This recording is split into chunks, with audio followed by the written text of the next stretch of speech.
Bonjour à tous, on se retrouve aujourd'hui pour les résultats de Payback 2020.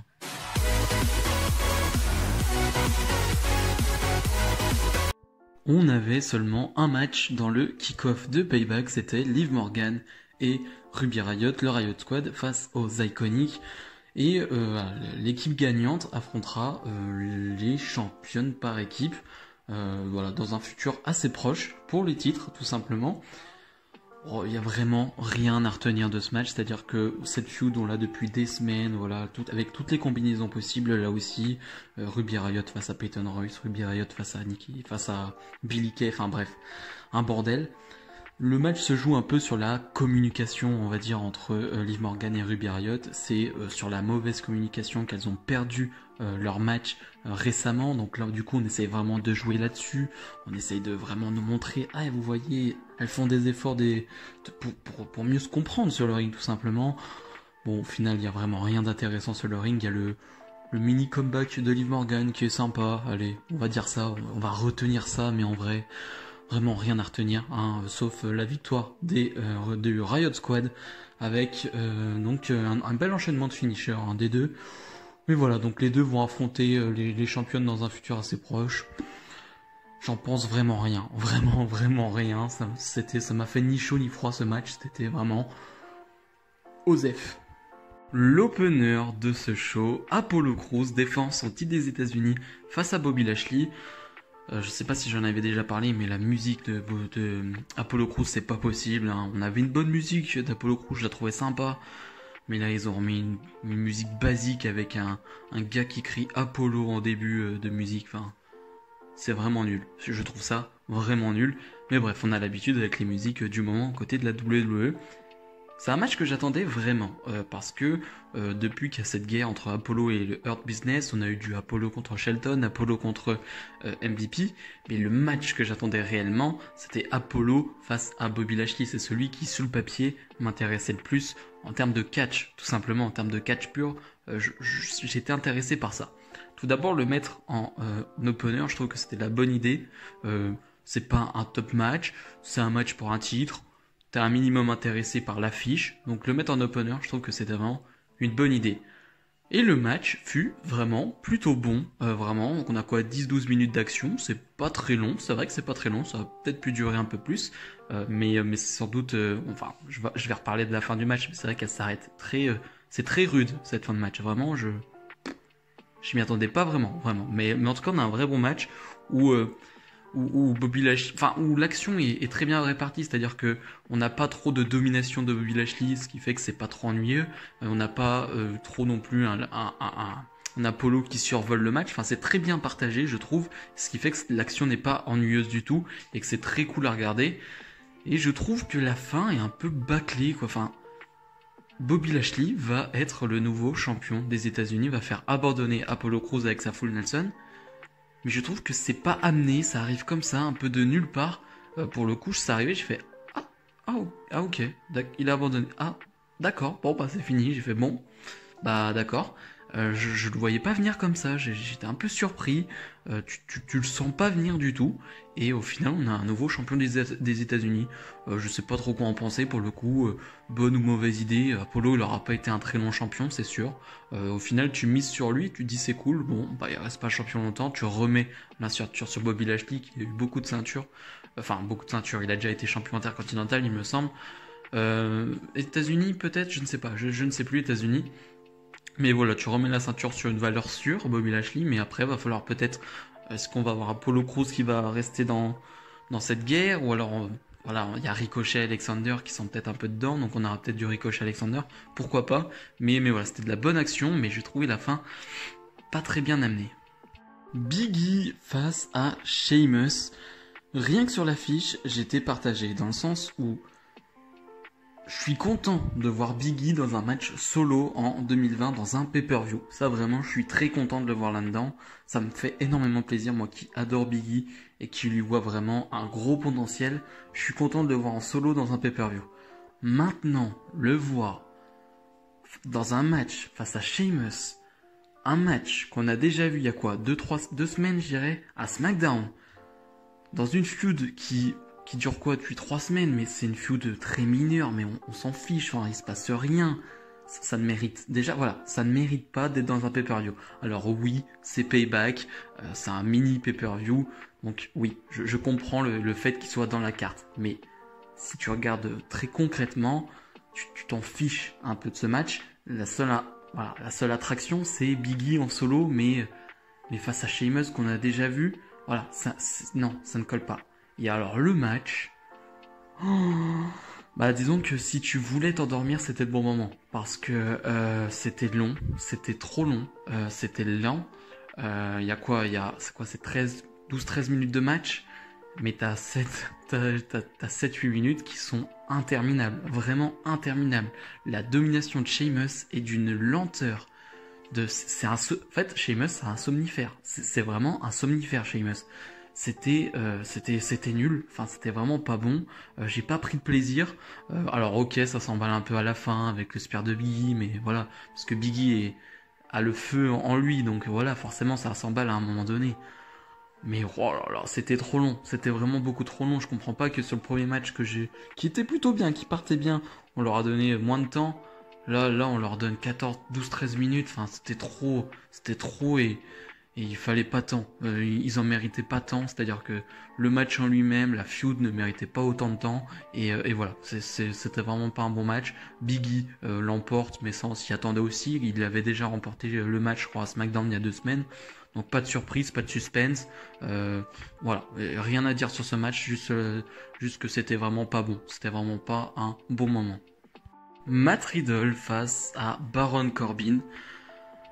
Vous reprenez tous mes arguments que j'ai eus pour Biggie face à Sheamus et vous les mettez sur ce match. J'ai la flemme de tout redire. J'en ai marre, j'ai la flemme. Je n'en peux plus de ce genre de truc, c'est vraiment pas possible. Le seul truc que j'enlève, c'est que voilà, Corbin contre Matt Riddle, on l'a pas eu en weekly. Voilà, c'est le seul truc à enlever. Mais sinon, c'est pareil que Biggie, Sheamus.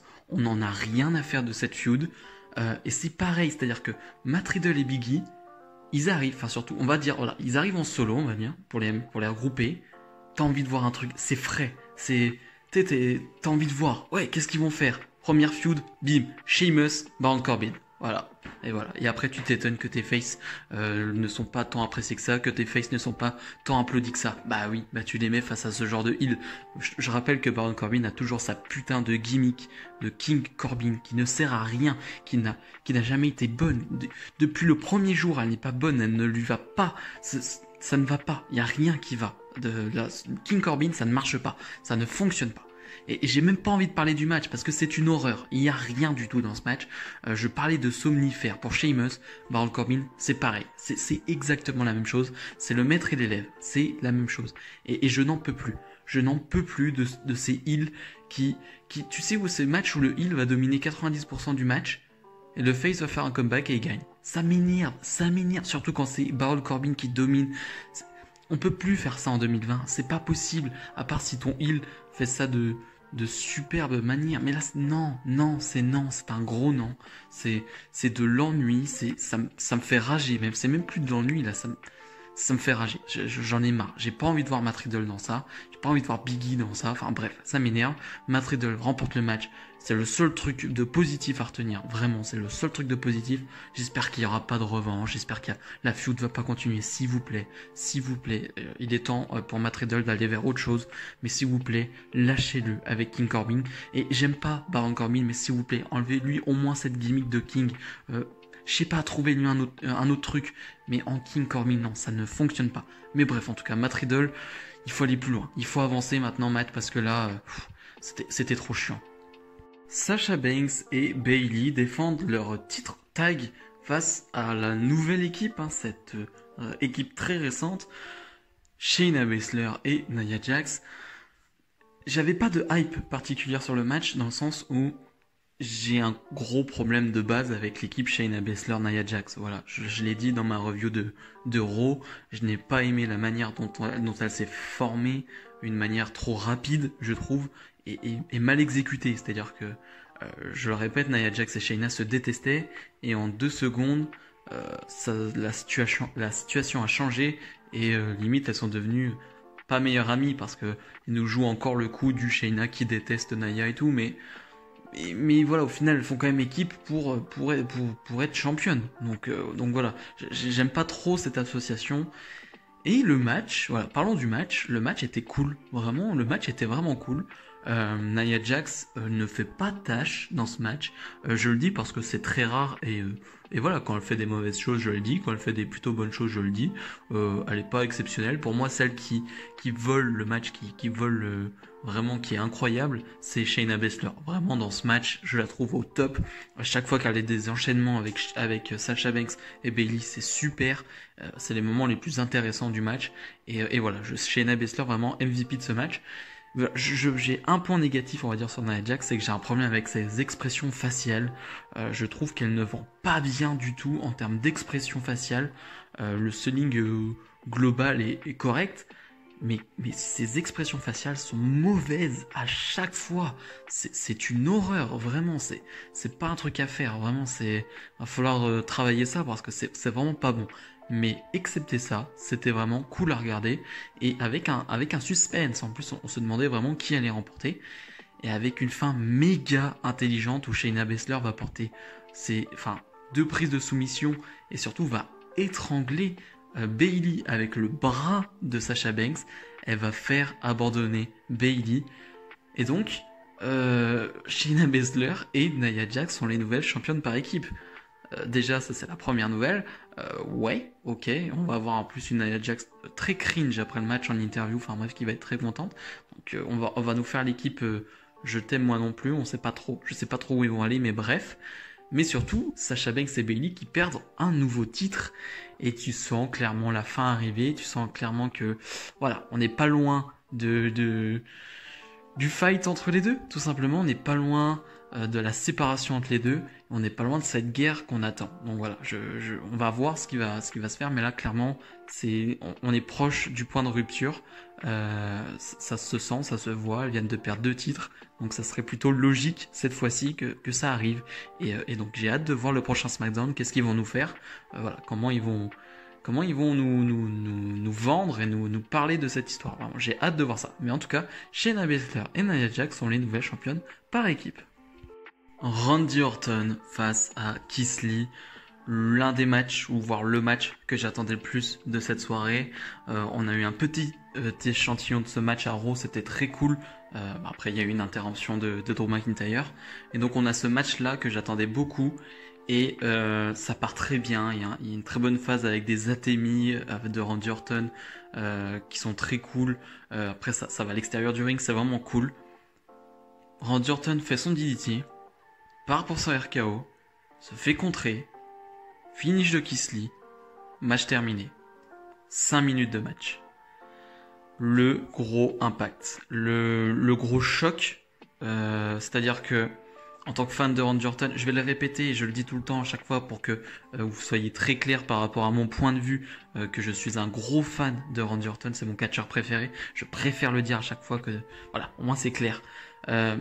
Je suis choqué, je suis déçu, mais j'irai sur un autre point après, dans le sens où Randy Orton est excellent et phénoménal, est à un niveau où il n'a peut-être jamais été, pour moi en tout cas, pour ma part, en 2020, dans cette période, en termes de promo, même en termes de match, en termes d'investissement, je le trouve au top de sa forme, et voilà, pour moi il est au top, il n'a jamais été comme ça, même dans ses meilleures années, ses matchs pour moi n'ont pas été aussi bons, je trouve, mais bref. Et là, je suis obligé de mettre en parallèle, c'est-à-dire le fait que Keith Lee gagnait face à Sir Randy Orton, 13 fois champion du monde, gagner en 5 minutes pour un gars qui vient juste d'arriver de NXT, est-ce que tu peux faire un plus gros moment que ça, un plus gros impact que ça? J'en doute. Tu peux clairement pas faire mieux en fait en termes d'arrivée. Donc je comprends le point de vue du gars qui s'en fout de Randy Orton et qui trouve que son travail n'est pas très bon ou s'en fiche de cette année. Je comprends le point de vue même de la WWE à moitié on va dire, mais là tu crées une star. En 5 minutes tu crées une star. Le gars vient de battre Randy Orton en 5 minutes. Même Drew McIntyre ne l'a pas fait. Pas de cette manière, pas aussi clean, pas aussi, voilà, pas aussi férocement, j'ai envie de dire, pas de cette manière. Mais je reviens sur le fait que, voilà, Randy Orton, qu'on me dise plus maintenant, oui, Randy Orton, il est toujours bien booké. Oui, Randy Orton, il est toujours devant de l'affiche alors que il a 40 ans et que non, c'est faux. Voilà, je veux juste que vous ayez les idées claires, c'est faux, c'est totalement faux. Randy Orton, depuis quoi, 3-4 ans, a un booking catastrophique et il faut le dire, voilà, c'est tout. Ne me dites pas, oui, Randy Orton, tout le temps en haut, non, c'est faux, c'est totalement faux. Revoyez ses derniers bookings, ses dernières feuds gagnées, il perd à chaque fois. Il perd quasiment à chaque fois ces dernières années, donc s'il vous plaît, ne dites plus ça. Mais en tout cas, bref, c'était un gros impact. Forcément, je le dis, voilà, mon côté gros fanboy de Randy Orton a pris un gros coup. J'espère qu'il se relèvera, Andy, mais j'en doute. Mais voilà, mais pour la grosse star, la nouvelle star que va être Keith Lee, c'est une belle victoire et c'est très important. Dominic et Rey Mysterio face à Seth Rollins et Buddy Murphy. On a déjà vu ce match à Raw, mais il a dû être arrêté à cause de l'intervention de Retribution. Mais voilà, il y a cette feud qui dure depuis un moment. Et je sais pas si si ce match marque la fin de cette feud ou non. On n'arrive pas trop à prédire si cette feud va encore durer ou non. J'ai l'impression qu'il n'y a plus grand chose à écrire maintenant dans cette feud. Moi, de la manière dont je le vois, c'est plutôt un match qui va terminer cette feud. En tout cas, c'est de la manière dont je le vois. Pour être franc avec vous, les premières minutes du match, j'ai eu un peu de mal à mettre dedans, mais c'est pas à cause du match, de ce qui se passait, c'était à cause du choc du match précédent. J'ai eu beaucoup de mal à m'en remettre, très clairement, par rapport à ce qui s'est passé, par rapport à la victoire de Keith Lee. Donc j'avoue que j'étais pas forcément très attentif sur les premières minutes, et du coup, j'aurais peut-être pas le total, la totalité du match en tête et donc je pourrais pas forcément le juger à 100%.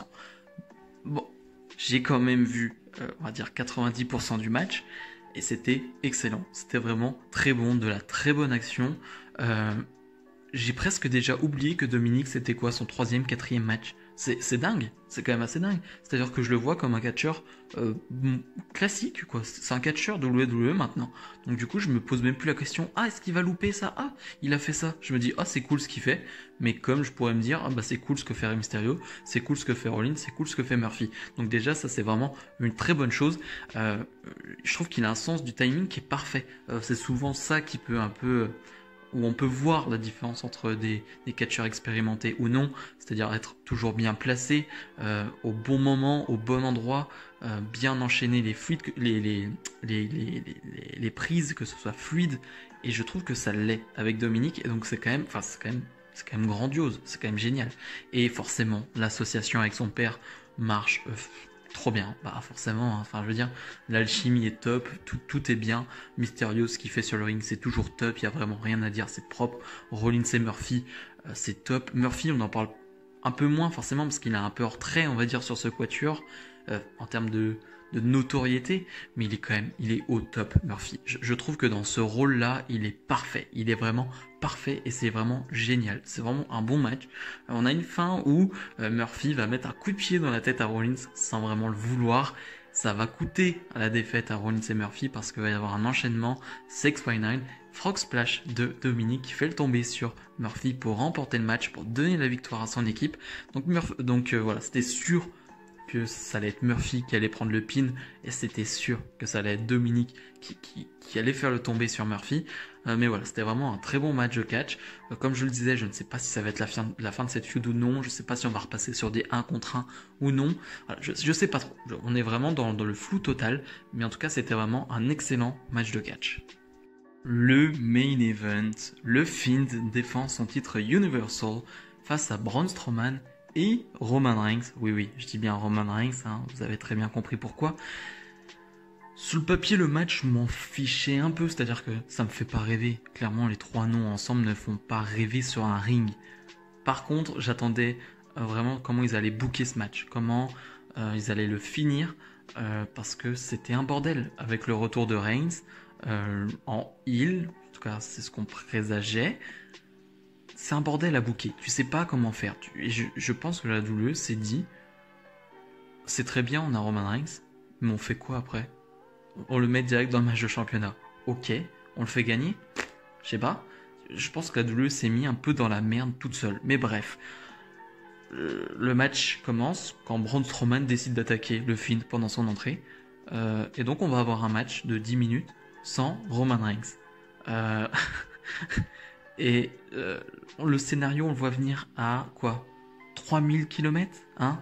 On n'est pas débile. Le scénario, on le voit arriver. Le Roman Reigns qui arrive en fin de match et qui remporte le match. On l'a vu venir, oui. Ok, on l'a vu venir de très loin. Bref, on a ce match qu'on a déjà vu à SummerSlam, hein, entre Braun Strowman et le Fiend, donc c'est toujours pas terrible. Hein. En une semaine, ça n'a pas changé, hein, c'est toujours pas terrible. On rajoute quelques objets, on nous montre une Alexa Bliss en backstage, qui ne sert à rien, je préfère vous le dire tout de suite. Alexa Bliss ne sert absolument à rien.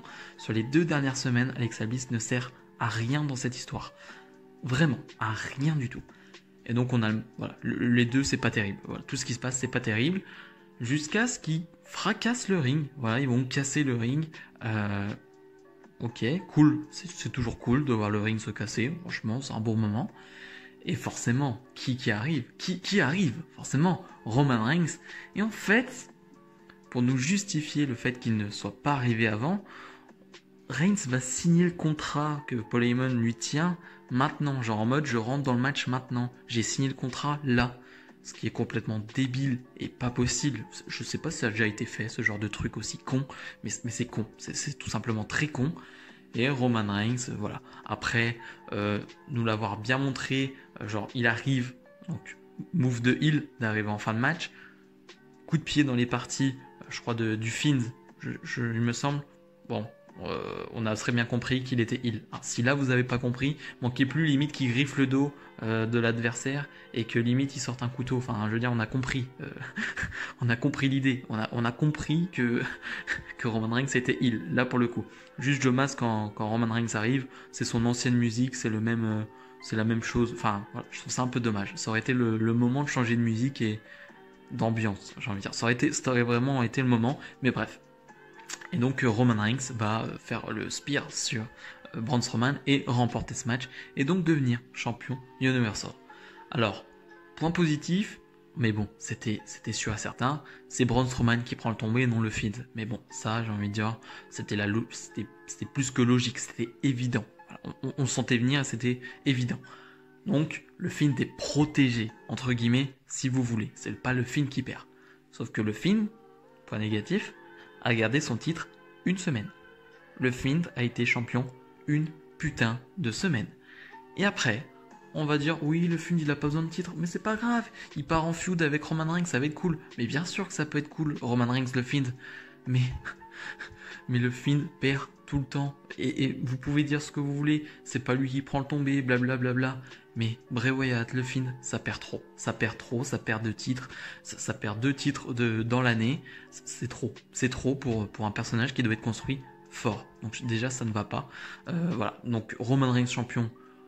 Oui, pourquoi pas. Oui, mais bien sûr, ça reste Roman Reigns. En heel, ça va hyper les gens. Ça va faire venir les gens à regarder la télé. Bien sûr, c'est sûr, certain. En termes d'audience, ça va marcher, blablabla.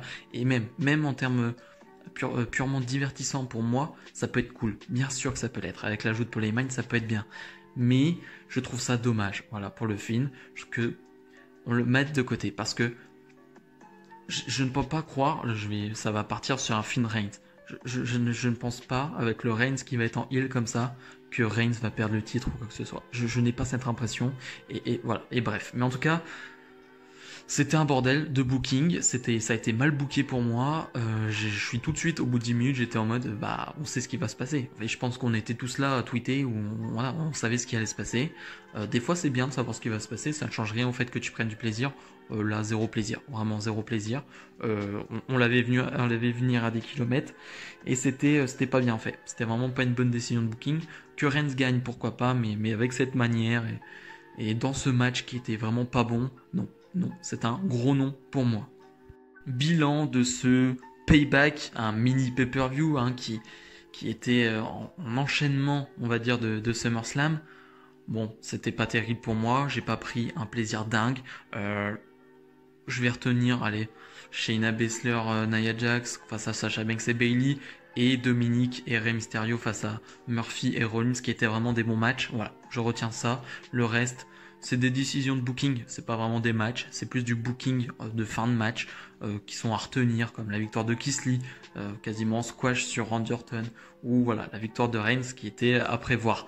Mais voilà, j'ai pas pris énormément de plaisir devant ce show. Pour être très franc, j'ai pas pris beaucoup de plaisir. C'était presque une perte de temps, j'ai presque envie de vous dire. J'ai pas, voilà, j'en ressors pas très heureux, très satisfait. Voilà, en tant que fan de catch, j'ai pas eu vraiment ce que je voulais, donc voilà, c'était assez moyen. Voilà, pour être, on va dire objectif, c'était assez moyen. Mais voilà, bref. Donnez-moi votre avis sur ce show en commentaire, ce que vous en pensez de Roman Reigns, nouveau champion Universal. Et voilà, si vous avez aimé cette vidéo, comme d'habitude, n'hésitez pas à mettre le petit pouce bleu et à commenter. Nous, on se retrouve dès demain, forcément, pour la review de WWE Raw. Et il y aura énormément de choses à dire. Salut, salut!